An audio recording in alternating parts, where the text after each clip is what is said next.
It's funny how quickly people can write you off. How easy it is for them to assume they know who you are, what you've become, and what you're capable of. I never expected much from my father, especially not after everything that had happened between us. But when the call came, when the executor of his estate said I was the primary beneficiary of everything he had, well, that was the last thing I ever thought I'd hear. My name is Natalie Cole. I'm 29 years old and I run a successful digital marketing firm. I didn't grow up in a world where success was handed to you. No silver spoons, no shortcuts. I worked for everything I have and I worked hard. But despite all of that, there was a part of me that never felt truly seen. Not by my father, not by anyone in my family. You see, for years, I was the invisible one. The one who was overlooked, underestimated, and discarded. But that was about to change. The moment I heard those words from the executor, the moment I realized that my father's estate had my name on it, I knew something had shifted. The way he had treated me, the way I had been cast aside, like I was nothing, none of that mattered anymore. His rejection had been loud and clear, but now his silence spoke volumes. I didn't need to fight for my place anymore. I had already earned it, and today I would make them all see me for who I truly was. Growing up, I was always the second choice. Not by any malicious intent, but because I was the quiet one. I was the one who didn't make waves, who wasn't the center of attention. My older brother, Mark, was the golden child. He was the one my parents always praised, the one who got the good grades, the scholarships, the accolades. And even when he wasn't excelling, he was still the one everyone focused on. I remember one afternoon when I was about 16, sitting at the dinner table with my parents and Mark. He had just been accepted into a prestigious university on a full ride, and my parents were beaming with pride. "You're going to do great things, Mark," my father said, clapping him on the back. "You've always had it in you." Mark grinned, his eyes gleaming with that same smugness I had grown accustomed to. "Thanks, Dad. I'll make sure to make the most of it." I smiled and offered a quiet congratulations. But no one looked my way. No one asked about my future plans or what I was thinking. I'd been accepted to a local school, nothing fancy, nothing noteworthy, and somehow that was enough for them. To them, that was the path I had chosen, the quiet, expected one. I didn't speak up. I didn't say anything about how hard I'd worked to get that acceptance. How I had spent sleepless nights studying just like Mark had. I didn't point out that I'd put in just as much effort, but no one seemed to notice. Later that night, I overheard my mom talking to my dad in the living room. "You know, Mark is really going places. He's got that drive. I just wish Natalie had more of that. She's always so quiet, so reserved. I don't know what she's going to do with her life." I could hear the disappointment in her voice, and the worst part, she didn't even know I was listening. I wasn't the one who was going places. I wasn't the one who mattered. And so I spent the rest of my high school years feeling like a shadow. Mark's achievements, Mark's personality, Mark's everything, those were the things that mattered. I was just the background noise. At family gatherings, I was the one who never had much to say. I didn't have the stories Mark had about school or his friends or his big plans. Instead, I sat quietly, listening to their praise and pretending it didn't hurt. I was invisible to them. Invisible in the way only a daughter can be. The one who does everything right, works hard, and still feels unseen. The one who gets no recognition even when she's giving it her all. I learned quickly that silence was the only space where I existed. As I got older, I began to accept my place in the family. I wasn't as important as Mark. I wasn't the first to be noticed. And I certainly wasn't the one they ever expected to succeed. I worked hard, but not for their praise, because I had already realized it was never coming. It wasn't until I moved out and started working at a small marketing firm that I realized something important.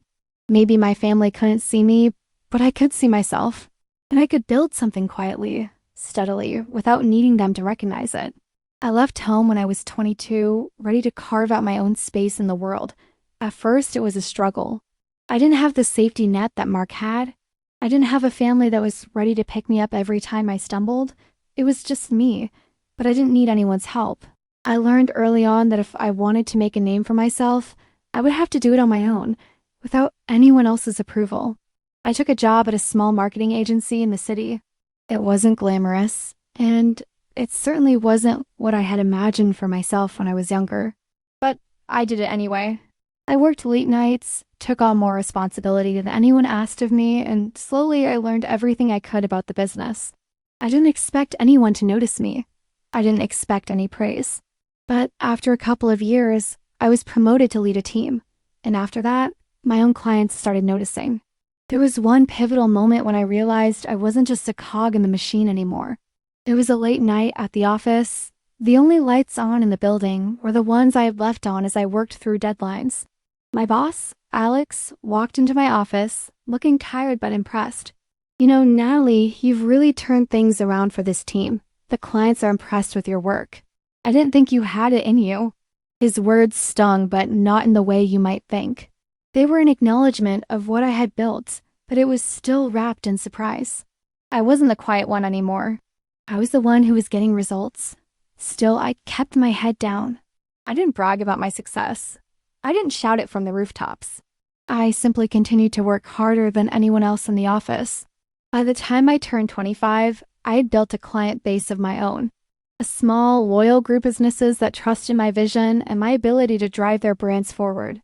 I was no longer just another employee at a firm. I was building something bigger, something that no one else saw coming. I could have taken the leap into my own business at that point, but I wasn't ready. I knew that if I went out on my own, I would have to prove myself all over again. And to be honest, the thought of failure was something I didn't want to entertain. But I kept pushing forward, quietly building my reputation in the marketing world. Then came the call that changed everything. At 27, I finally took the plunge and started my own digital marketing firm. It wasn't easy, but I had spent years learning the ins and outs of the industry. And I didn't do it for recognition. I didn't do it for anyone else's validation. I did it because I knew I could. I was ready. My firm grew quickly, faster than I had imagined. My strategy was simple: work harder than everyone else and deliver results. I didn't care about fancy awards or media attention. I cared about results, and that's what I delivered. Soon enough, I had clients I had once only dreamed of. I built a team, found a steady rhythm, and began to scale my business in ways I hadn't even planned for. But still, through it all, I stayed quiet. I didn't need anyone to notice me. I didn't need my family's acknowledgement. I was building something for myself, and I was doing it better than anyone could have imagined. The call came late on a Thursday afternoon. I'd just wrapped up a meeting with a new client when my phone buzzed. I glanced at the screen. It was from an unknown number, but the area code was familiar. It was my father's lawyer. I paused for a moment before answering. My relationship with my father had been distant for years, and I hadn't heard from him in months. Not since that conversation we had when he told me I was cut off. The words still stung, echoing in my mind. "You're on your own now, Natalie. You've never been the kind of daughter I wanted. Don't expect anything from me." I had worked hard to move past that moment, to prove to myself that I didn't need him, didn't need his approval or his money. But when the executor of his estate called, I couldn't ignore it. "Hello?" I answered, my voice steady, but there was an underlying curiosity I couldn't shake. "Miss Cole," the lawyer's voice was formal but calm. "This is William Daniels, the executor of your father's estate. I'm reaching out to inform you that you are the primary beneficiary of your father's will." The words hit me like a punch in the gut. I stayed silent, waiting for him to say more. "You were named the primary beneficiary, Miss Cole," he repeated, a touch of confusion in his voice, as though he were unsure how to phrase it. "All assets, property, and investments have been bequeathed to you. Your father left no provisions for anyone else." I could feel my heart rate pick up, but I stayed composed. "You're telling me," I asked, almost in disbelief, "that my father left everything to me, correct?" He replied, "I'll need you to come in and sign some documents, but I wanted to inform you as soon as possible. If you have any questions, I'll be happy to clarify." I hung up the phone without saying anything else. For a moment, I just sat there letting the words sink in. Primary beneficiary. Everything he had worked for, everything he had kept from me was now mine. I wasn't sure how I felt. Angry? Relieved? Maybe a little of both. My father had cut me off, abandoned me, made me feel worthless. And now he was giving me everything. Everything he had. everything I had once been denied. But there was no time to dwell on it. I knew what I had to do. I wasn't going to run to my family for answers, for explanations, or for sympathy. I wasn't going to beg them to understand. No, I was going to walk into that office, sign those papers, and claim what was mine. They had all underestimated me, and now it was time to let them see exactly what they had missed. The meeting with the lawyer was straightforward. There were papers to sign, assets to review, and contracts to go over. But I couldn't shake the feeling of disbelief that had settled in my chest. My father, the man who had spent years telling me I wasn't good enough, who had cut me off so easily, had left everything to me. It was too surreal to fully comprehend, but there was no time to waste. I signed the documents and walked out of the lawyer's office with everything I needed. The money, the property, the business interests, everything was mine now. The next step was more complicated. I knew I had to deal with my family. They were going to find out soon enough, and I wasn't going to sit around waiting for their questions or accusations. I wasn't that girl anymore. It wasn't long before the calls began. My mother reached out first, her voice shaky with what I could only assume was a mixture of confusion and concern. "Natalie, what is this? Why didn't you tell us? Why did your father leave everything to you?" I stayed calm. I had learned to stay calm in moments like this. "He did," I said simply. "And I've signed the papers. It's all in my name now." I could hear the shock in her silence. She wasn't prepared for this. No one was.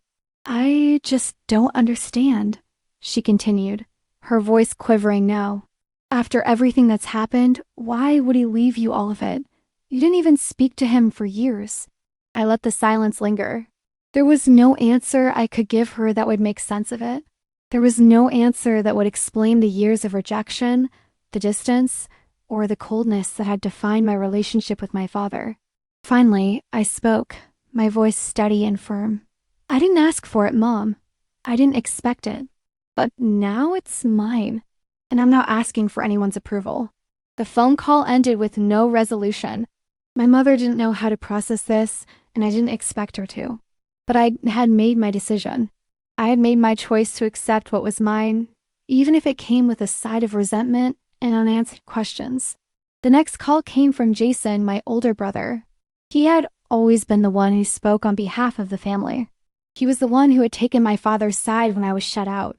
He had never understood me, and I had never been able to explain myself to him.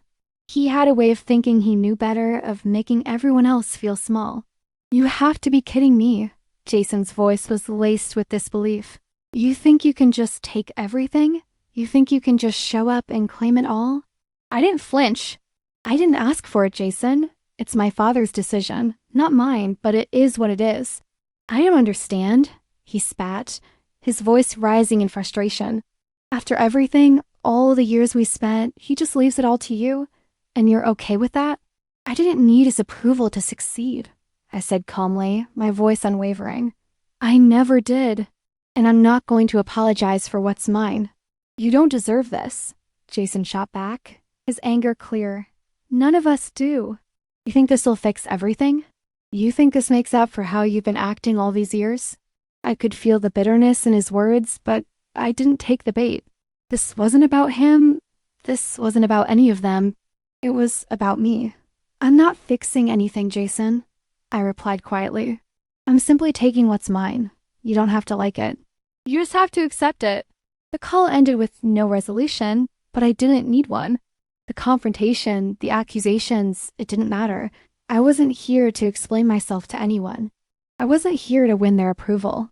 I had already done that quietly in my own way. And now it was time for them to see me. I wasn't the girl they had once cast aside. I wasn't the invisible one. I was the one with the power now. And they had to reckon with that. Months had passed since that phone call, and the aftermath was still unfolding. I had expected resistance, of course. I had expected my family to struggle with the reality of the situation, but even so, there was something that still felt unsettled. They hadn't come to terms with the truth, yet the truth that I wasn't the same person they had all dismissed, the same person they had believed could never rise above their expectations. But I had, and now I was standing at the helm of a business empire I had built from scratch, a quiet success that had been long ignored. I didn't expect apologies, nor did I need them. What I needed was the space to grow and to continue building something on my own terms. I had learned that the only approval that mattered was my own. As the months went by, there were still moments when I found myself reflecting on the family I had once sought validation from. They were still trying to make sense of it all. Jason tried to reach out once more, a hesitant message asking if we could meet. I agreed, not out of a desire for reconciliation, but out of a quiet understanding that we both had to find our way to a new kind of relationship. When we met, he was different. Less angry, more resigned. "I never thought you'd do it," he said, sitting across from me at the cafe. "You always seemed so quiet, so invisible, and now here you are. I didn't know you had it in you." "I didn't need you to," I replied, looking at him calmly. "I didn't need anyone to. I just needed to prove it to myself." He nodded slowly, as though accepting something that had been difficult to see for so long. "I'm sorry for how I treated you, for how we all treated you. I didn't realize." I didn't say anything in response. The apology, though appreciated, didn't change anything. It didn't change the years of rejection, of being overlooked. It didn't change how I had to build my success without them ever seeing me as capable. But that was okay. I didn't need them to see me anymore. I had learned to see myself. Months later, when my mother reached out again, it was a small gesture, an invitation to a family dinner, no strings attached. I could tell from the way she spoke that there was a softness in her voice, a new recognition. "I'm proud of you, Natalie," she said as we sat together quietly eating. "I should have seen it before. I should have seen you." I didn't need her to say those words to feel validated. I had already earned my worth, already built something that was mine. But hearing it still meant something. It wasn't for me to forgive. It was for them to understand. To the viewer watching this, remember this. You don't need to wait for others to see your worth. You don't need their approval or validation to know who you are and what you're capable of. Your strength comes from within. Your power is in what you build when no one is watching, and how you rise when no one expects it. And one day, when the time is right, they'll see. But it won't matter to you anymore, because by then you'll have already proven it to yourself. Keep going. Keep building. Your time will come.